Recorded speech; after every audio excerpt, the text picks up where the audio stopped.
Eric McKinney here with former USC running back Rod McNeill, and we're going to jump right into it. 1st and 10 with Rod McNeill. Just some rapid fire questions for you. We're going back all the way before your USC career. During the recruiting process, when did you know? When did it click for you that you were going to go to USC? Well, real quickly, at that time, SC had come off of 2 national championships and had 2 Heisman Trophy winners. So they were always number one in my recruiting process from the start. But I tell you what sealed the deal was the day I got to spend with Mike Garrett. I actually spent probably 8 hours with him. And we went from lunch to Hollywood for a TV show he was doing, back to USC, played basketball on campus, over to see the coaches. And we literally ran from event to event in his day. And I said, wow, this guy's done this, and he's already won the Heisman Trophy. He's dedicated to the university. He loves what he's doing, and this has got to be the place for me. So that's the deal for me. Once you're at USC, your favorite game that you played in at USC.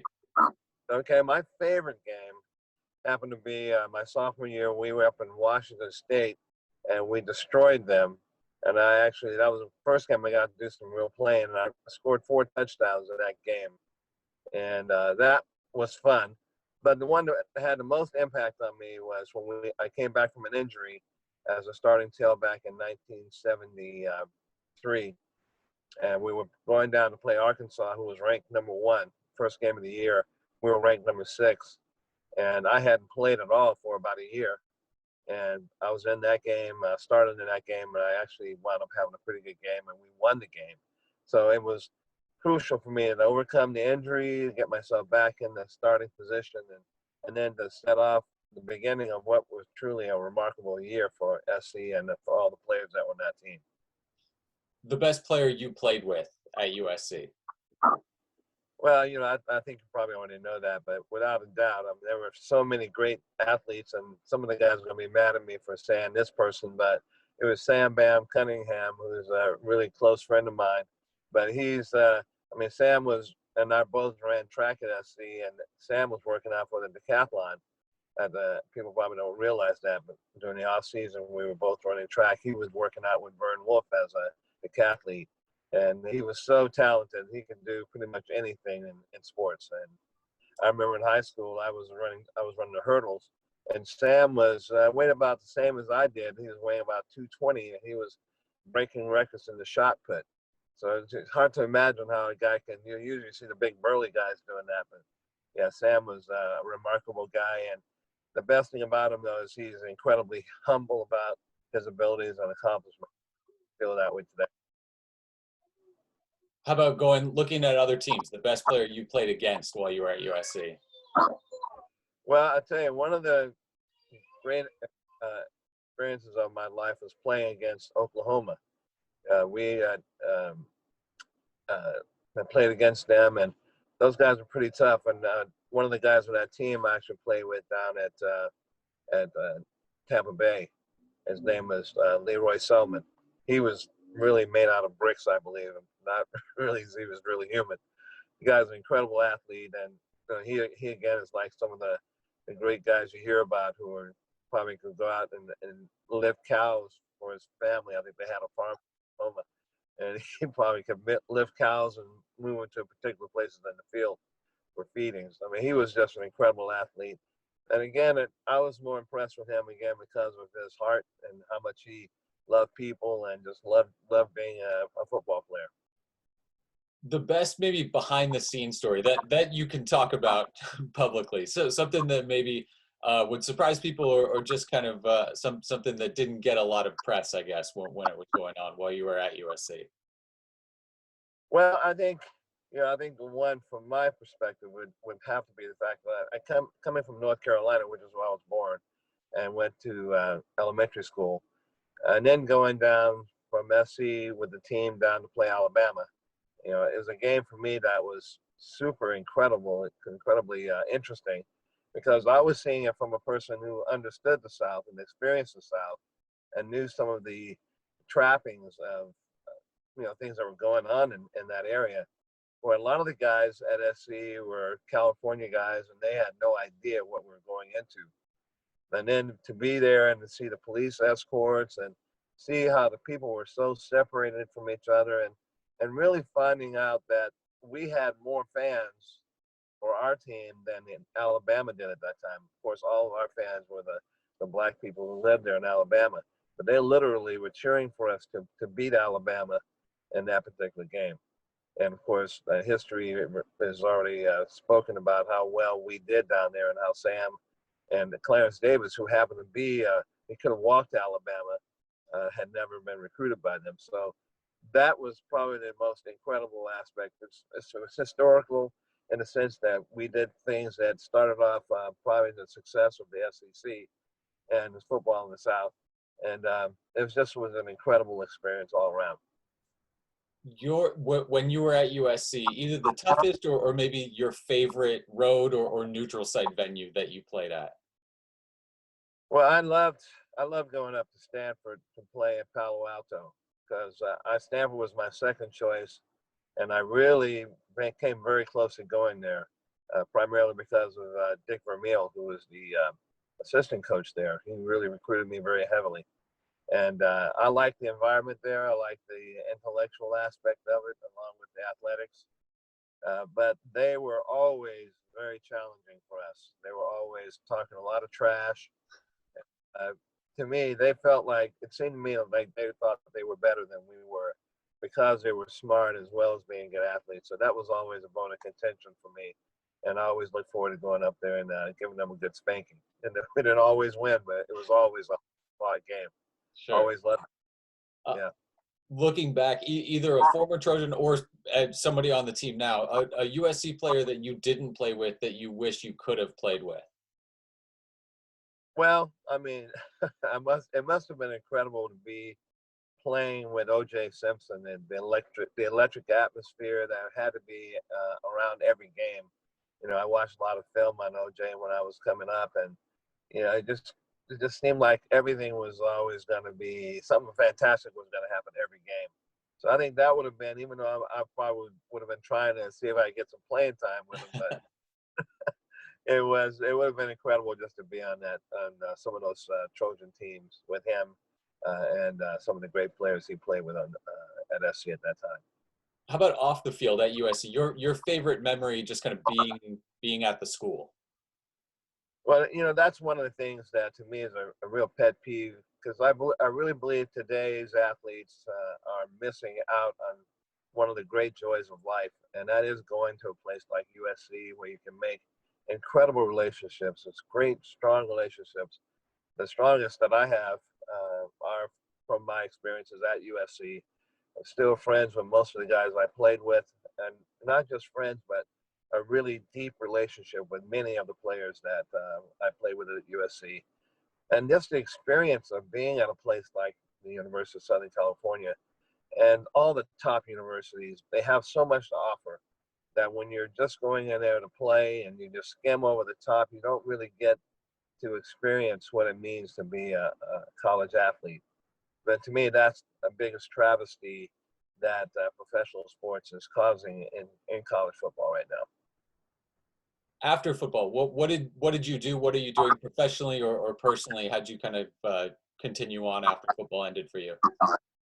Well, one of the things I did that was smart, I got married. I met my wife at USC, and I finally married her after a short career in the NFL. I was drafted in the fourth round and played with New Orleans and Tampa with Coach McKay in my last year there, my third year. But fortunately, I got into the professional ranks through major corporations, starting with a company called MCI, who was one of the major telecom companies. Worked for a company called IT&T, as in the same field, IT type career. Also in sales and sales manager. Worked for Universal Studios, all again around IT, and finished up with AT&T, where I just retired in 2017 as a senior executive at AT&T.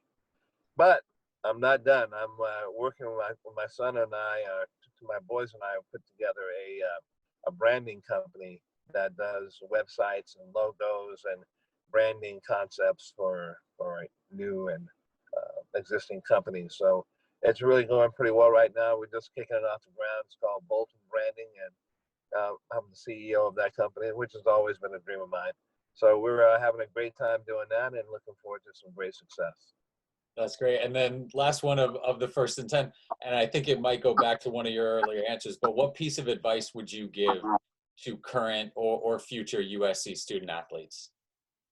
Well, I'd really advise them to stop and smell the roses, more than the roses from the Rose Bowl, but really take time to take advantage of all the things that are offered by the university.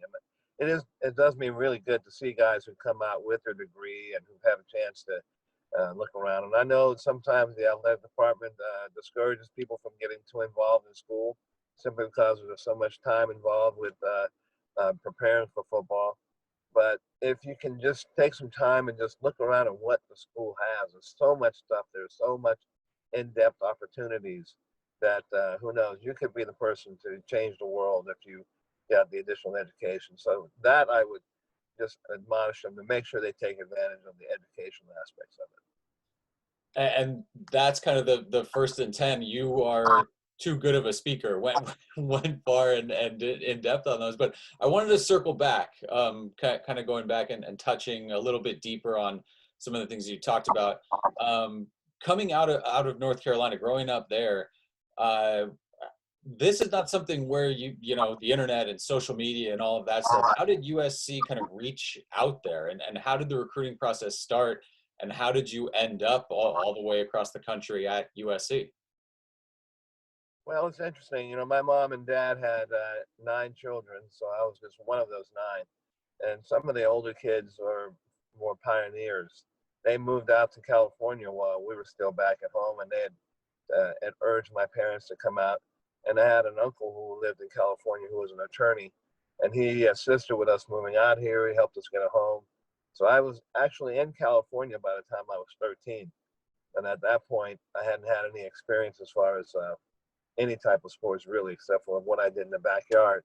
So I had a chance to start playing organized football, basketball, track, and my high school career in Baldwin Park in San Gabriel Valley, playing alongside my brother Fred, who wound up playing at UCLA and for the Vikings for 12 years. That it really just took off once we got out here. So it really was a very propitious move that my parents took advantage of. Thank God, because who knows, if I'd stayed there, we'd stay in North Carolina. I don't know. We might have been playing North Carolina Central, which is a small school. But, you never know. But it did definitely worked out for us.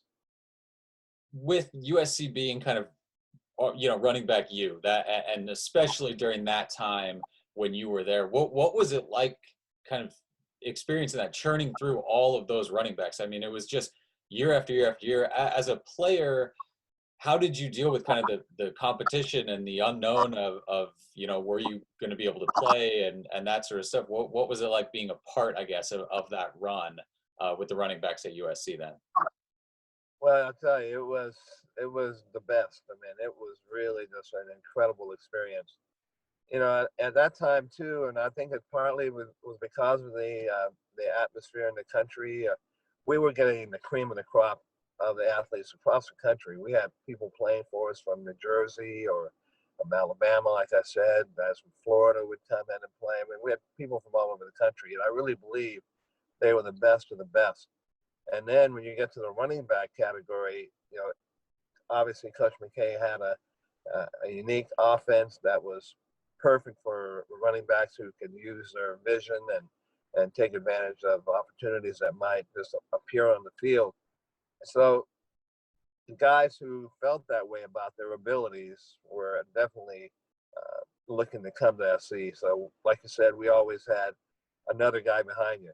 I remember, in fact, when Sam and I were working out with the track team, Coach Wolf was teaching us how to get out of the starting blocks. And a couple of guys that were watching us were a guy named James McAllister and Kermit Johnson. Both were running backs at a high school where they wound up actually going to UCLA after seeing us work out. So not only were there great running backs at the school, there were great running backs waiting in the wings to see if they could get an opportunity. And that day, we sent two of them packing over to UCLA. We wound up beating them too every time we played them. So You don't remember anything about that, though, obviously. my What brother was too, so that was tough for me sometimes, but it was always fun though. what was practice like for you guys? I mean, you know, the idea, especially when Pete Carroll is at USC and he's talking about competition, and you hear about kind of those, you know, practices back then and how tough they were. What was kind of typical practice, and specifically at the running back position again, as you guys are competing for carries? Well, I gotta tell you, you missed one of your questions. So you were supposed to ask me who was one of the questions, one of the toughest defenses, and I gotta say the toughest defense we played against was the Wild Bunch. The Wild Bunch SC defense would include people like Al Cowlings, Bubba Scott, uh, uh, Tony Terry. These guys were like all Americans all over the field. Uh, Jimmy Gunn, Charlie Weaver, just great people. And you know, they have a statue. I think you've probably seen it on SC's campus for these guys. They were the Wild Bunch, and at that time, the freshman players wound up being what we call the Goon Squad. So we'd put on the big heavy pads, and we would actually run the offense of the team that we were going to be playing that week. So it was full go most of the time. You know, not to the point of taking people down to the ground, but we were constantly getting hit.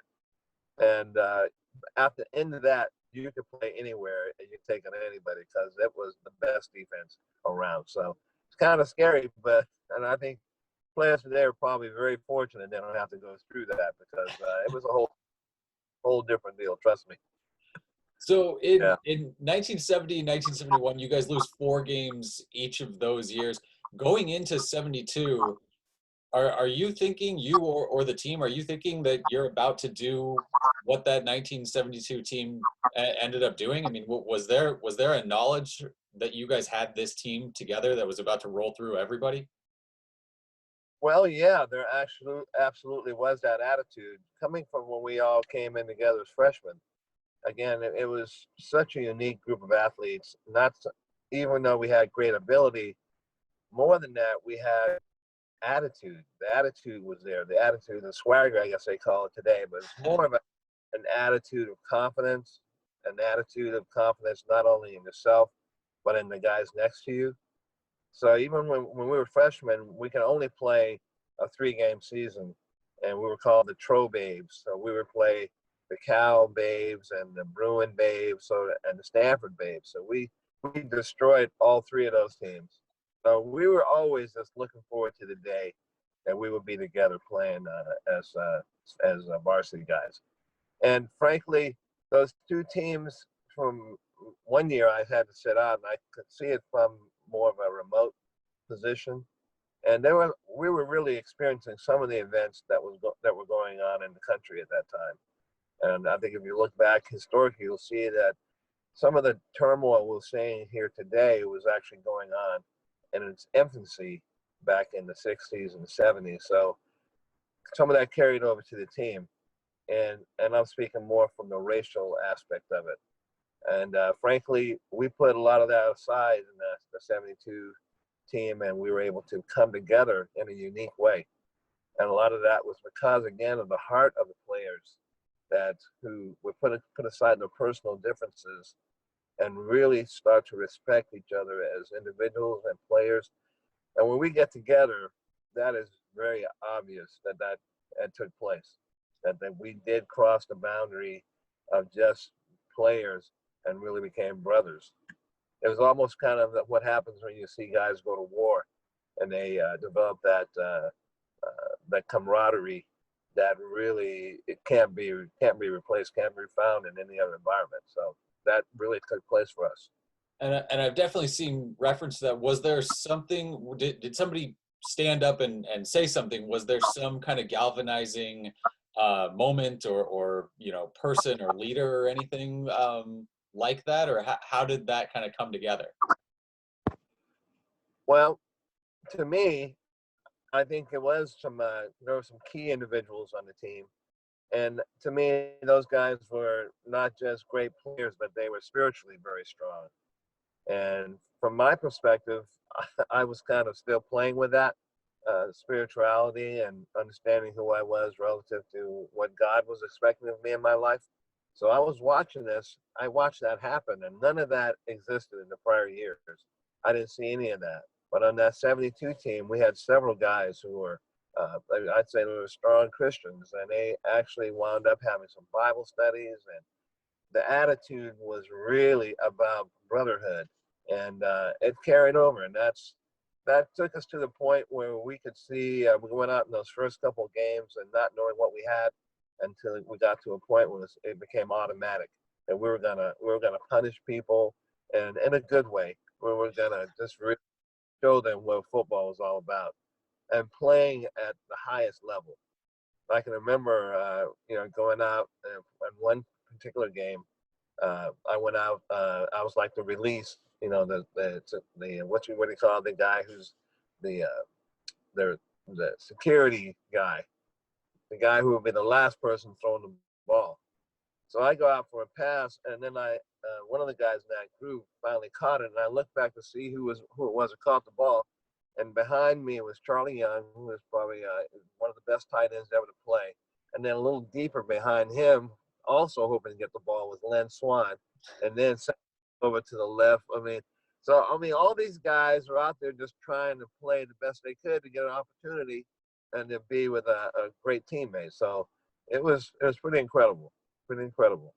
And I was going to ask that again, the idea that did you know what you had as a team when you're out there on the practice field or in games? Is it striking you that there are X number of college football, pro football Hall of Famers that you're playing with on that team?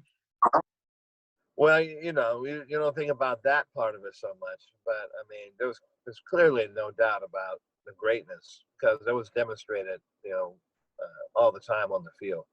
I mean, guys were making incredible plays, the quarterbacks doing incredible things, the defenses making incredible plays. I mean, that was happening over and over again. So, and that built our confidence. By the time we got to game day, we were just ready to explode. So, but yeah, all week long it was being demonstrated on the field.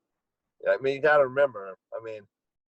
Len Swan was added to that group. He was younger than Sam and I and Charlie, all the guys who came in together at 69. But we had people like Len, we had Dessel Garrison and J.K. McKay and Dean Lingenfelter. Guys, you don't know their names per se, but they were all great athletes. And all that competition was so intense, so intense. I remember, Charlie Young was so upset because he was not getting thrown the ball. He was averaging like one catch per game, not even that much. But this guy could have had 4 or 5 catches per game. He probably could have been a Heisman Trophy winner if he had been given that opportunity. And we have several guys like him. And I know Len was probably feeling like he didn't get a chance to demonstrate what he could do because he was, again, an incredible wide receiver. You've seen what he's done in the pros. Sam, of course, I won a shot at that. And Anthony Davis, who was one of the younger guys who came in, and Alan Carter, and Manfred Moore, who was pound for pound probably the toughest guy I've ever seen. He played behind Sam. Sam was 230 and 220, 230, and Manfred was like 180, but he would pack a wallop. So, I mean, we had guys like that who either had great talent and a great heart, but they either have one or both of them. There's no ordinary people on that team. No ordinary people out there. There's always in college football, especially during the off seasons where people want to look back and pick the greatest team of all time. Is that a conversation that you've engaged in? Is that a clear cut answer for you, or where do you kind of see that team throughout history, I guess? I'll tell you, I mean, I was more convinced of it a few years ago that we were the best team of all time for U.S. college football. And now I think we're probably in the top 5, in the middle of that number, because there have been some great teams, great SC teams even, Reggie Bush and Leinart. But we definitely should be in the conversation. No question about it. How much do you keep up? Do you watch college football still kind of regularly and involved in what's going on and knowledgeable about current players? Well, I was the football alumni president for a year after I finished playing and while I was doing my corporate stuff. So I definitely am involved. My wife and I were season ticket holders up until recently. And that's a little bit more difficult for us to get to the Coliseum and get around. But yeah, I'm definitely still involved in it. I try to keep track of what's going on. Even in these tumultuous times, it's just it's sad to see what's going on as far as college football. And I mean, life in general is really pretty tough to look at. But yeah, I will definitely remain a Trojan supporter, Trojan follower the rest of my life. Yeah, The no last question. the last maybe 10, 20 years, who are some guys that you've really kind of gravitated to as a fan that you've enjoyed watching? Well, that's a good question. I mean, obviously, people like Reggie, Carson Palmer, Matt Leinart, uh, some of the great linebackers that we've had there. Can't think of their names because running backs don't really remember linebackers like that. But obviously, SC's had some great players there. So, some wide receivers, Marquise Lee, Robert Woods. I mean, it's always great to see like some of the new guys. Amon Ra is incredible. Looking forward to see some of the new guys we have at wide receiver. I'm really kind of stunned though about the running back situation. I saw where we were ranked below the top 5 as far as running backs in the Pac-12. Their capabilities, and that I don't really understand. I don't understand why the top running backs in the country are not coming to USC, and that needs to be fixed. Absolutely. I was curious as a former running back, just looking at kind of the offensive landscape, I guess, in college football with spread offenses and the air raid and all that. What's your take kind of on, I guess, the entire running game situation in college football right now? Well, I mean, obviously, I think the teams that actually do wind up winning the championships have a way of mixing both the pass and the run. You can see what LSU did. I mean, I can't remember the running back's name, but he was a key member of that winning team, and it was a major cog in that machine. So I think to really take it all the way, you need a combination of a good, solid ground game with a spectacular running back who can not only run with the ball, but also can catch it adeptly. And then, of course, you need the other aspects of the offense. But yeah, I think you focus on one to your own demise if you do that. I think you've got to really have balance. Still believe in that. And you had mentioned kind of players coming together and being united on that 1972 team. That with everything going on right now, there is that we had the Pac-12 players kind of coming together with the We Are United, and everybody sort of coming together with the We Want to Play. What I guess is your take on what can student athletes do, football players specifically, that seem to kind of be able to wield a lot of power in a lot of these conversations, and it does feel like they're kind of learning that a little bit, that they can have a say. I guess your take on where it's gone so far, where it could go, and maybe if you have any thoughts or advice on what you think they should be able to kind of, I guess, ultimately achieve, maybe what their goals should or could be. Yeah, it's definitely different. I mean, when we were in school, we were admonished not to get involved in any of the political aspects that were going on.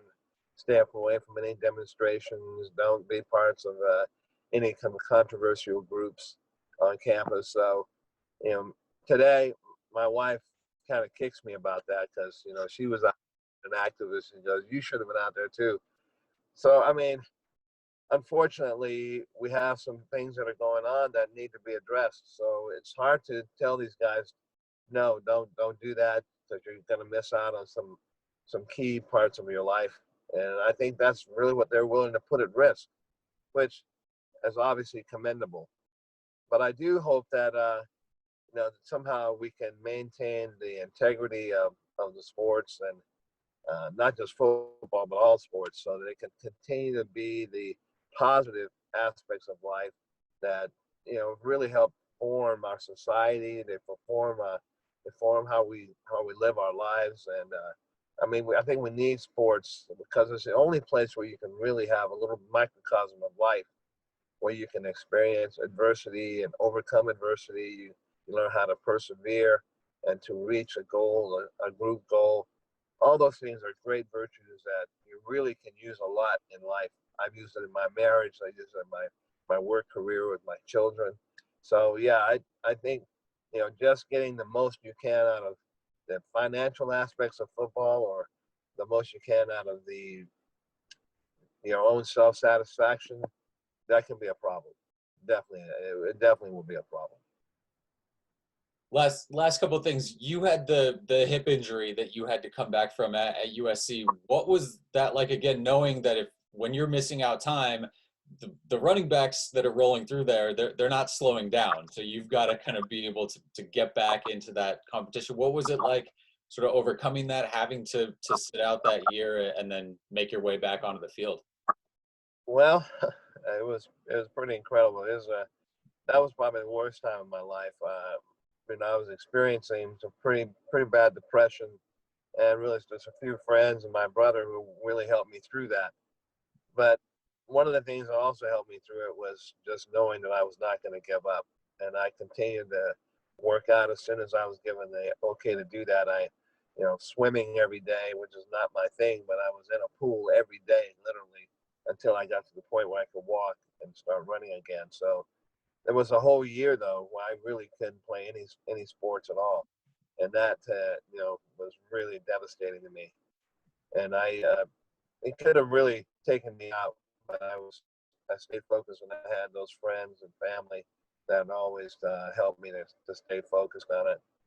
And I just didn't want to hear and believe what the doctors told me, who said I could never play again. I just didn't hear that, and I continued to work hard, and eventually I was back in the starting position at my junior year when we went to Arkansas. So it worked out. I mean, I don't think I realized my true dreams that I had about SC and winning the Heisman Trophy. That was the things I expected to do, but just having a chance to play there again, and to win the national championship, it was just remarkable. I don't regret any aspect of it. Again, I met my wife there. We've been married 43 years, and we have 3 kids and 4 grandchildren. So, I mean, I can't complain. Life has been fantastic to me.